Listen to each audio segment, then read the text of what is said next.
Мне кажется порою, что солдаты с кровавых не пришедшие полей не в землю эту полегли когда-то, а превратились в белых журавлей.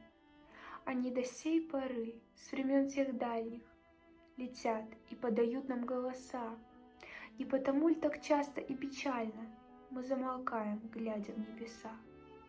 Сегодня, предвечернюю порою, я вижу, как в тумане журавли летят своим определенным строем, как по полям людьми они брели. Они летят, совершают путь свой длинный и окликают чьи-то имена. Не потому ль с кличем журавлиным от века речь аварская сходна? Летит, летит по небу клин усталый, летит в тумане на исходе дня. И в том строю есть промежуток малый. Быть может, это место для меня. Настанет день, из журавлиной стаи я поплыву в такой же сизой мгле, из-под небес по птичьи окликая всех вас, кого оставил на земле. Жди меня, и я вернусь, только очень жди. Жди, когда наводят грусть желтые дожди. Жди, когда снегами тут, жди, когда жара. Жди, когда других не ждут, позабыв вчера. Жди, когда из дальних мест писем не придет. Жди, когда уж надоест всем, кто вместе ждет. Жди меня, и я вернусь, не желай добра. Всем, кто знает наизусть, что забыть пора. Пусть поверят сын и мать в том, что нет меня. Пусть друзья устанут ждать, сядут у огня. Выпьют горькое вино на помин души. Жди, и с ними заодно выпить не спеши. Жди меня, и я вернусь, всем смертям назло. Кто не ждал меня, тот пусть скажет: повезло.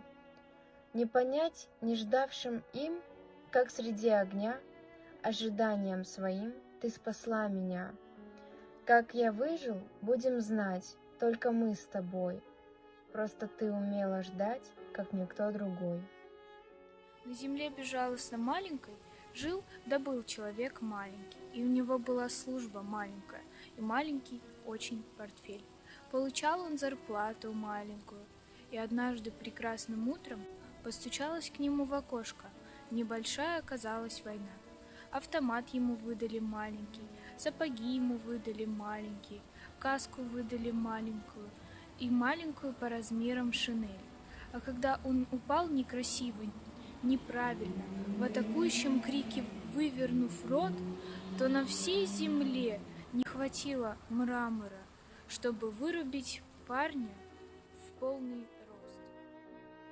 Машенька, связистка, умирала на руках беспомощных моих, а в окопе пахло снегом талым, и налет артиллерийский стих. Из санроты не было повозки, чью-то мать наш фельдшер величал. О, погон измятые полоски на худых девчоночьих плечах, и лицо родное, восковое, под челмой намокшего бинта. Прошипел снаряд над головой, черный столб взметнулся у куста.